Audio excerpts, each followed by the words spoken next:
মাদ্রাসা service কমিশনের যে পরীক্ষাটি আজকে অর্থাৎ 3 মার্চ 2024 ছিল, তার ইতিহাস বিষয়ের যে 90টি প্রশ্ন রয়েছে তার কমপ্লিট অ্যানালাইসিস নিয়ে আজকে আমরা ভিডিও নিয়ে চলে এসেছি। আজকে আমরা হিস্ট্রি বিষয়ে 9-10 ক্লাসের জন্য যে পরীক্ষাটি হয়েছে তার 90টি প্রশ্নের অ্যানালাইসিস করব। তো আমরা কোশ্চেন বুকলেট সিরিজ যে ডি রয়েছে তার যে প্রশ্নগুলো রয়েছে সেগুলো নিয়ে কিন্তু আলোচনা করছি। তো এই পরীক্ষাটিতে 1.5 ঘন্টা সময় ছিল, ফুল মার্কস ছিল 90 নম্বর এবং দুটি প্রশ্ন ভুল করলে 1 নম্বর কিন্তু কাটা যাবে, অর্থাৎ নেগেটিভ মার্কিং রয়েছে। তো তোমরা সকলেই মিলিয়ে নিতে পারবে যে কোনগুলো তোমরা ঠিক করেছো, কোনগুলো ভুল করেছো। তো এখানে সমস্ত কিছু যে ডিটেলসগুলো সেগুলো কিন্তু দেওয়াই ছিল। তো প্রথম প্রশ্ন দেখে নাও। প্রথম প্রশ্ন যেটা বলা হয়েছিল, তরাইনের তৃতীয় যুদ্ধ কোন সালে সংগঠিত হয়? তো এটা সঠিক অ্যান্সার হয়ে যাবে অপশন নাম্বার ডি, অর্থাৎ 1215 খ্রিস্টাব্দে। তারপর বলেছে সামুগড়ের যুদ্ধ কবে সংগঠিত হয়েছিল? তো সামুগড়ের যে যুদ্ধ সেটা কিন্তু 1658 খ্রিস্টাব্দে হয়েছিল। এরপর আমরা চলে যাব the Mughal nobility under Aurangzeb. এটা কে লেখক ছিলেন বা বইটির লেখক কে? সেটা হচ্ছে আতাহার আলী।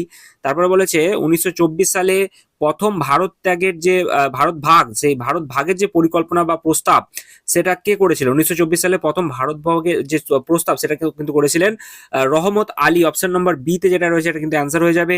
তারপরে চলে যাবো স্বাধীন ভারতে কে লৌহ মানব হিসেবে পরিচিত ছিল? এটা ছিল কিন্তু বল্লভভাই প্যাটেল, ঠিক আছে, আয়রন ম্যান অফ ইন্ডিয়া। তারপরে যেটা বলা হচ্ছে রুশো কে ছিলেন? রুশো ছিলেন একজন দার্শনিক। Option number C. নেক্সট প্রশ্নে চলে যাব। 7 নম্বরে যেটা বলেছে যে কোন সময়কালকে নেপোলিয়ানের যুগ বলা হয়? তো সঠিক আনসার হয়ে যাবে অপশন নাম্বার ডি, 1799 থেকে 1814 খ্রিস্টাব্দ পর্যন্ত। তারপরে যেটা বলেছে হু লিবারেটেড দ্য সার্ভস ইন 1861, বা 1861 সালে ভূমিদাসদের মুক্তি দিয়েছিলেন কে? তো এটার আনসার হয়ে যাবে এখানে দেখতে পাচ্ছ যে দ্বিতীয় আলেকজান্ডার। আনসার হয়ে যাবে অপশন নাম্বার এ। তারপর বলেছে কবে সিন্ধু সভ্যতা আবিষ্কৃত হয়? তো এটার অ্যান্সার কি হবে? 1922 খ্রিস্টাব্দে। কে করেছিলেন অবশ্যই তোমরা কমেন্ট সেকশনে জানাবে। এবার বলেছে আর্যদের প্রাচীনতম যে যেটা বলেছে গ্রন্থের নাম। তো ঋগ্বেদ আমরা জানি, সকলেই জানি যে ঋগ্বেদ সব থেকে প্রাচীন। তারপর বলেছে দেবনাম প্রিয় প্রিয়দর্শী উপাধি কে নিয়েছিলেন? এটা অশোক নিয়েছিলেন। Option number C. Ibn Battuta লিখিত গ্রন্থটির নাম বা বইয়ের নাম সেটা হচ্ছে কিন্তু কিতাবুল রিহেলা বা রেহেলা, ঠিক আছে। কোন দিল্লি সুলতান বাজার দর নিয়ন্ত্রণ ব্যবস্থা প্রচলন করেছিল? এখানে অপশন রয়েছে দেখতে পাচ্ছ যে Alauddin Khalji. Option number B টা অ্যান্সার হয়ে যাবে। নেক্সট প্রশ্নে চলে যাব। মোহাম্মদ বিন তুগলক দিল্লি থেকে কোথায় রাজধানী স্থানান্তর করেছিল? তো সঠিক অ্যান্সার হচ্ছে কিন্তু এখানে দৌলতাবাদ। দেবগিরি, যেটা নাম পরিবর্তন হয়ে দৌলতাবাদ করা হয়েছিল। বিজয়নগরের রাজাদের মধ্যে কে শ্রেষ্ঠ ছিল? অবশ্যই এটার অ্যান্সার হয়ে যাবে অপশন নাম্বার ডি, কৃষ্ণদেব রায়। আনুষ্ঠানিকভাবে শেরশাহ কবে রাজা হয়েছিলেন? তো এটার অ্যান্সার হয়ে যাবে 1540 খ্রিস্টাব্দে, ঠিক আছে। আইনি আকবরী গ্রন্থের প্রণেতা হচ্ছে এখানে দেখতেই পাচ্ছ যে আবুল ফজল। আবুল ফজল কিন্তু অ্যান্সার হয়ে যাবে অপশন নম্বর এ তে রয়েছে। এরপরে চলে যাব 18 নম্বর প্রশ্নে। হলদিঘাটের যুদ্ধে কে পরাজিত হয়েছিল? অবশ্যই রানা প্রতাপ। অপশন নম্বর ডি তে রয়েছে। 19 নম্বর প্রশ্নে চলে যাব। কোন বছর আকবর হিন্দুদের ওপর জিজিয়া কর প্রত্যাহার করেছিল? এটা সঠিক আনসার হয়ে যাবে অপশন নম্বর সি, 1564 খ্রিস্টাব্দে। এরপরে চলে যাব 20-তে, যেটা বলেছে আকবরের দরবারে সভা গায়ক কে ছিলেন? তানসেন। Option number B. কার স্মৃতি হিসেবে তাজমহল নির্মিত হয়েছিল? তো এটার অ্যান্সার তোমরা সকলেই আশা করি পারবে, এটা আমার বলার আর কোনো প্রয়োজন নেই। তারপরে দেখতে পাচ্ছ 22-এ যেটা বলেছে যে সম্রাট ঔরঙ্গজেবের আমলে কোন ঘটনাকে ইউরোপে নেপোলিয়নের স্পেনীয় ক্ষতের সঙ্গে তুলনা করেছেন? দাক্ষিণাত্য অভিযান। তারপরে চলে যাব নেক্সট 23 নম্বরে, যেটা বলেছে নাদির শাহ ভারত আক্রমণের সময় কে মুঘল সম্রাট ছিলেন? তো এটা হয়ে যাবে অপশন নম্বর সি তে রয়েছে মোহাম্মদ শাহ। 24 নম্বর প্রশ্নে চলে যাব যে শিবাজির আনুষ্ঠানিক রাজ্যাভিষেক কোথায় অনুষ্ঠিত হয়েছিল? তো এটা অ্যান্সার হয়ে যাবে রায়গড়। তারপর বলেছে যে মারাঠা নেতা সর্বপ্রথম অধীনতামূলক মিত্রতা নীতি গ্রহণ করেছিল সেটা কে? সেটা হচ্ছে পেশোয়া দ্বিতীয় বাজিরাও। তারপরে চলে যাব নেক্সট প্রশ্নে 26-এ, যেটা বলেছে কবে পাঞ্জাব ব্রিটিশ রাজত্বের অংশীভূত হয়েছিল? তো এটার অ্যান্সার হয়ে যাবে 1849। সত্যবিলোপ নীতি লর্ড ডালহৌসি। তারপরে চলে যাব বাংলায় প্রকৃত ইংরেজ আধিপত্য প্রতিষ্ঠিত হয়েছিল কবে? পলাশির যুদ্ধ নাকি বক্সারের যুদ্ধ? কমেন্ট সেকশনে অবশ্যই জানাবে। এরপরে চলে যাব 29 নম্বর প্রশ্নে। বারাসাত বিদ্রোহ কবে ঘটেছিল? বারাসাত বিদ্রোহ ঘটেছিল 1831 খ্রিস্টাব্দে। সিপাহী বিদ্রোহে আশু কারণ চর্বি মাখানো কার্তুজের প্রচলন। তারপরে চলে যাব বদরুদ্দিন সাহেবজি ছিলেন নিম্নলিখিত সংগঠনের অন্যতম। তো এটার অ্যান্সার হয়ে যাবে option number C, Bombay presidency association. এরপরে চলে যাব বিপিন চন্দ্র পাল রচিত পত্রিকা কি? New India. এরপরে চলে যাব গান্ধী অসহযোগ আন্দোলন প্রত্যাহার করেছিল কি কারণে? চৌরিচৌরা ঘটনা। অবশ্যই অ্যান্সার হয়ে যাবে। এরপরে চলে 34 নম্বর প্রশ্নে কি বলেছে যে মুসলিম লীগ পৃথক পাকিস্তানের দাবি সর্বপ্রথম উত্থাপন করেছিল কবে? এটা হবে 1940। স্পিরিট অফ লস অবশ্যই মন্তেস্কু। তারপরে চলে যাব যে মানুষ ও নাগরিকের অধিকার ঘোষণা হলো, সেটা কি অ্যান্সার? এটা ফরাসি বিপ্লবের আহ্বান অ্যান্সার হয়ে যাবে অপশন নাম্বার ডি। ঠিক আছে, অপশন নাম্বার ডি তোমরা কিন্তু আনসার করে নেবে। এরপরে আমরা নেক্সট প্রশ্নে চলে যাব যে 37 নম্বর, ভিয়েনা কংগ্রেস। ভিয়েনা কংগ্রেসের নিয়ন্ত্রক ছিলেন, ভিয়েনা কংগ্রেসের নিয়ন্ত্রক হচ্ছে মেটার্নিক। এরপর জুলাই বিপ্লব কবে হয়েছিল? তো জুলাই বিপ্লব হয়েছিল 1830 খ্রিস্টাব্দে। এরপর নেক্সট, নিম্নলিখিত দেশগুলির মধ্যে কোন দেশটি ত্রিপাক্ষিক চুক্তির অন্তর্ভুক্ত ছিল না? অবশ্যই এখানে ইংল্যান্ড ছিল না। আসু কোন ঘটনাকে কেন্দ্র করে মহাযুদ্ধ, যে প্রথম মহাযুদ্ধ বা প্রথম বিশ্বযুদ্ধ যেটা বলছে, সেটা হয়েছিল সেরাজাবো হত্যাকাণ্ড। এরপরে চলে যাব, নিম্নলিখিত হরপ্পা সাইটগুলির মধ্যে কোনটি একটি পাথরের দুর্গ রয়েছে যার কোণে এবং দীর্ঘ দিকের মাঝখানে বর্গবেষ্টনী রয়েছে? এটা অ্যান্সার হয়ে যাবে কিন্তু অপশন নাম্বার বি, অর্থাৎ সুরকোটরা। ঠিক আছে, এরপর মহেঞ্জোদারো কথার অর্থ যেটা রয়েছে মিতের স্তূপ। অন্য কোন হরপ্পা সাইটের নাম একই অর্থ প্রকাশ করছে? এটা হচ্ছে লোথাল। ঠিক আছে, এরপরে চলে যাব, কে পাটলিপুত্রকে তার সময়ে রাজধানী ঘোষণা করেছিলেন বা রাজধানী করেছিলেন? সেটা হচ্ছে উদয়ন। এরপরে চলে যাবো 44 নম্বর প্রশ্নে, কি বলেছে? ভারতের প্রাচীনতম বৌদ্ধ স্মৃতি স্তূপগুলির মধ্যে একটি সাঁচির গ্রেট স্তূপটি মূলত খ্রিস্টপূর্ব 3য় শতাব্দীতে কোন রাজা নির্মিত করেছিল? অবশ্যই সেটা হচ্ছে অশোক। এরপরে চলো, নিম্নলিখিত শাসকদের মধ্যে কে জৈন ধর্ম অনুসারী? এটা অবশ্যই হবে কিন্তু চন্দ্রগুপ্ত মৌর্য। এবং তারপরে চলে যাবো, মৌর্য শাসন ব্যবস্থা কিরকম ছিল? এটা ছিল কিন্তু সেন্ট্রালাইজ, অর্থাৎ কেন্দ্রীভূত। নিম্নলিখিত কোন বিশ্ববিদ্যালয়টি পাল যুগে প্রতিষ্ঠিত হয়নি? নালন্দা যে মহাবিহার রয়েছে বা বিশ্ববিদ্যালয় রয়েছে, সেটা কিন্তু পাল যুগে প্রতিষ্ঠিত হয়নি। এরপরে চলে যাবো, বাংলায় কুলীন প্রথার প্রচলন কে করে? এটা হচ্ছে বল্লাল সেন। ঠিক আছে, অপশন নম্বর সি তে রয়েছে। এরপরে 49 নম্বর প্রশ্ন, নিচের কোন বইটি আমির খসরু লেখেনি? তো আমির খসরু লেখেনি হচ্ছে অপশন নম্বর বি তে খাজইন ফুতুহ। তারপরে রয়েছে মোরল্যান্ডের মতে জমা বলতে কি বোঝায়? এটার আনসার হয়ে যাবে অপশন নম্বর ডি, শাসক শ্রেণীর মোট আয়। এরপরে চলে যাবো 51 নম্বর প্রশ্নে, কোন সুলতান প্রথম সৈন্যদের মধ্যে ইফতার পরিবর্তে নগদ বেতনে ব্যবস্থা চালু করেছিল? এটার আনসার হয়ে যাবে আলাউদ্দিন খলজি। তারপরে বলছে 52 নম্বরে, গিয়াসুদ্দিন তুগলক কিভাবে মারা যায়? সে কিন্তু দুর্ঘটনায় মারা গিয়েছিল। তারপরে সাহানা কে ছিলেন? তো সাহানা ছিল ডিস্ট্রিক্টের হেড বা জেলা শাসককে বলছে সাহানা। যদিও আমি এই প্রশ্নটির অ্যান্সার নিয়ে কিন্তু অতটাও আমি ঠিক নয়, যদিও আপনারা যদি মনে হয় সেক্ষেত্রে যেটা সঠিক সেটা মনে করে কমেন্ট সেকশনে জানাবে। এরপরে চলে যাবে 54 প্রশ্ন, যে নিম্নলিখিতগুলির মধ্যে কোনটি আলাউদ্দিন খলজি নির্মাণ করেননি? তো এটা আনসার হয়ে যাবে জামাতখানা মসজিদ। বাকি এগুলো কিন্তু আলাউদ্দিন খলজি বানিয়েছিল, এটা কিন্তু বানায়নি, অপশন নাম্বার ডি।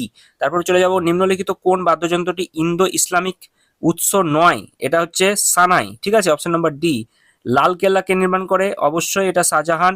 এরপরে চলে যাব, শেরশাহ সমাধি কোথায় রয়েছে? সাসারামে রয়েছে। এরপরে চলে যাব, মোহাম্মদ বিন তুগলক কোন জৈন সন্তের সঙ্গে বা সাথে আলোচনা করেছিল? সেটা হচ্ছে জিনপ্রভা সুর। ঠিক আছে, তো 59 নম্বর প্রশ্নে চলে যাব, কি বলেছে? আকবরের আমলে নিচের কোন ঐতিহাসিক বিবরণ লেখা হয়নি? এটা হচ্ছে তারিখি ফিরিস্তি বা ফিরিস্তা। ঠিক আছে, ভীমসেন বুরহানপুরি নুসখা ই দিলখুসা কোন অঞ্চলের মুঘল কার্যকলাপের তথ্যের অন্যতম উৎস? এটা সাউথের কথা বলা হয়েছে, দাক্ষিণাত্য। সঠিক উত্তর অবশ্যই তোমরা কোনটা হবে জানাবে। আমার মনে হচ্ছে এটা দাক্ষিণাত্য হওয়ার সম্ভাবনা রয়েছে। তারপর বলছে 61 নম্বর যেটা বলেছে যে আগ্রা এবং ফতেপুর সিক্রি উভয় হলো লন্ডনের চেয়ে বড়, এই বিবৃতিটিকে কে করেছিল? এটা করেছিল কে? রালফ ফিচ নাকি হকিংস? এটা নিয়ে একটু কনফিউশন রয়েছে, অ্যান্সারটা জানা থাকলে অবশ্যই তোমরা জানাবে। নিম্নলিখিত কোনটি মুঘল চিত্রকলার বৈশিষ্ট্য নয়? মুঘল চিত্রকলার যে বৈশিষ্ট্য সেটা থিমকে কেন্দ্র করে, কিন্তু এটা আমার সম্ভাবনা মনে হচ্ছে যতদূর সম্ভব অপশন নম্বর বি হওয়ার কথা, কিন্তু দেখা যাক আনসার কিতে কি দিচ্ছে।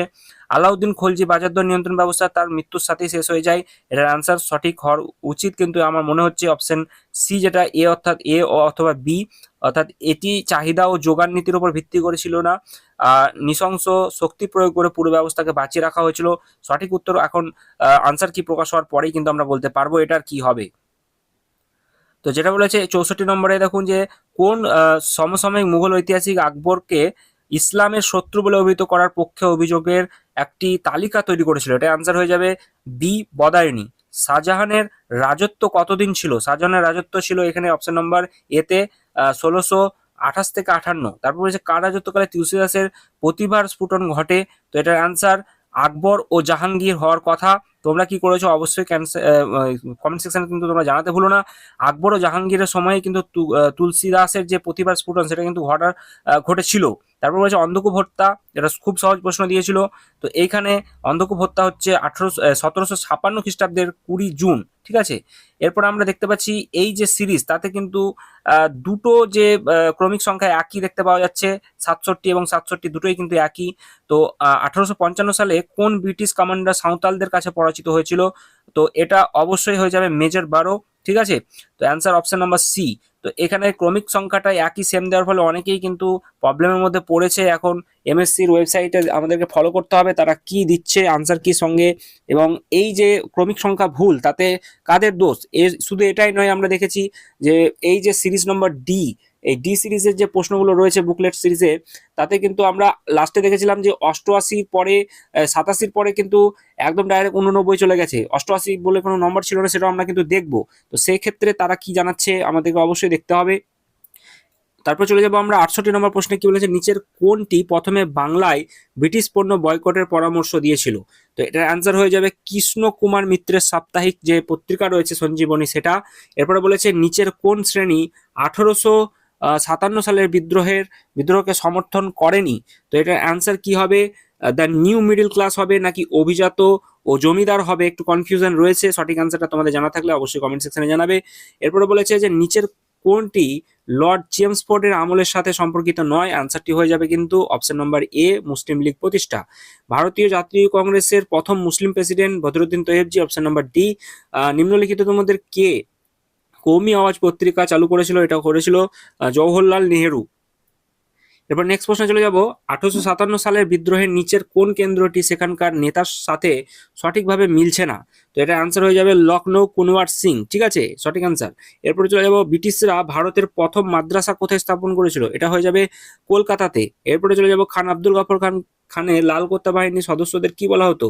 এটা অবশ্যই খুদাই খিদমতগার, আনসার হয়ে যাবে অপশন নাম্বার সি। এরপরে চলে যাব 776 যেটা রয়েছে, যে 1791 সালে সংবিধানের মূল উদ্দেশ্য কোনটি ছিল? তো এটা আনসার হয়ে যাবে রাজতন্ত্রের ক্ষমতা সীমিত করা। তারপর 77 চলে যাব, সোরস লুইকে হত্যা করা হয়েছিল কবে? তো এটা হয়ে যাবে 21 জানুয়ারি 1793 খ্রিস্টাব্দে। 78 প্রশ্ন কি বলেছে, যে জাতির যুদ্ধে কে অংশ নেয়নি? অ্যান্সার হয়ে যাবে ডেনমার্ক।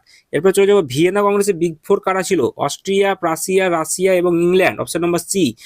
নিম্নলিখিত কোন চুক্তি 1832 সালে গ্রিসকে একটি স্বাধীন জাতি হিসেবে ঘোষণা করেছিল? তো এটা অ্যান্সার হয়ে যাবে কনস্টান্টিনোপলের যে সন্ধি বা চুক্তি, সেটা অ্যান্সার হবে।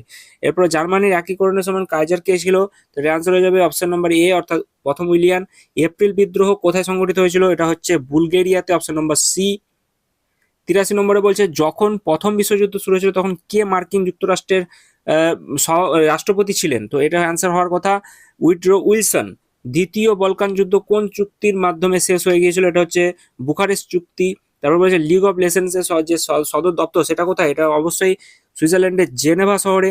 এরপরে চলে যাব আমরা লিগ অফ নেশনসের স্থায়ী সদস্য সংখ্যা কত? তো প্রথমে 4টি ছিল, এখানে 4টি আনসার নেই, আমি সেই জন্য 5টিকে কিন্তু দাগিয়েছি। তো সঠিক আনসার কোনটা হবে আমাদেরকে আনসার কি অপেক্ষা করতে হবে। এরপর বলেছে প্রথম বিশ্বযুদ্ধ ইউরোপের কোন দেশ নিরপেক্ষ ছিল? এখানে আনসার হয়ে যাবে উপরের সবকটি, এরা কিন্তু সকলেই নিরপেক্ষ ছিল। তো এইখানে একটা জিনিস আমাদের কিন্তু দেখতে হবে, 87 নম্বর ক্রমিক সংখ্যার পরে আমরা পরের পেজে দেখতে পাচ্ছি বুকলেট নম্বর যে ডি রয়েছে তাতে কিন্তু 88 নেই। 87 পর সঙ্গে সঙ্গে কিন্তু আমরা দেখতে পাচ্ছি 89, এখানে 8 যেটা রয়েছে 88 সেটা কিন্তু নেই। তো এটা প্রশ্ন কি বলেছে, বিলম্বিত পর্যায়ের হরপ্পা সভ্যতার সময়কাল হচ্ছে 1900 থেকে 1300 খ্রিস্টাব্দ পর্যন্ত, 1300 খ্রিস্টপূর্বাব্দ পর্যন্ত অ্যান্সার হবে। এরপরে অজাতশত্রু কিভাবে মগধের সিংহাসন দখল করেছিল? তার পিতাকে বন্দি করে সে কিন্তু যে মগধের সিংহাসন সেটা হাসিল করে নিয়েছিল। তো এই ছিল তোমাদের 90টি প্রশ্নের উত্তর। এই বুকলেটটা অর্থাৎ যে ডি সিরিজ রয়েছে সেটাতে কিন্তু একটু প্রবলেম রয়েছে। তো বাকি যে বুকলেট সিরিজগুলো রয়েছে বি, এ, সি সমস্তগুলোতে আশা করি সমস্ত কিছু ঠিকঠাক ছিল। আর যদি ভুল থেকে থাকে কমেন্ট সেকশনে জানাবে, এবং এই ভুলগুলো নিয়ে মাদ্রাসা সার্ভিস কমিশন কি করছে অবশ্যই আশা করছি নোটিশ দিয়ে জানিয়ে দেবে। এবং যে ক্রমিক সংখ্যাগুলোর জন্য অনেকের ভুল হয়েছে সেগুলোতে কি ফুল নম্বর দেবে কি দেবে না সেই নিয়ে আগামী দিনে অবশ্যই কোনো আপডেট আসলে আমি তোমাদের সঙ্গে কিন্তু জানিয়ে দেবো। আর কাদের কত স্কোর হলো কমেন্ট সেকশনে অবশ্যই জানাবে, যেগুলোর উত্তর তোমরা করতে পেরেছো, কতগুলো অ্যাটেন্ড করেছো, কতগুলো তোমাদের ভুল হয়েছে এবং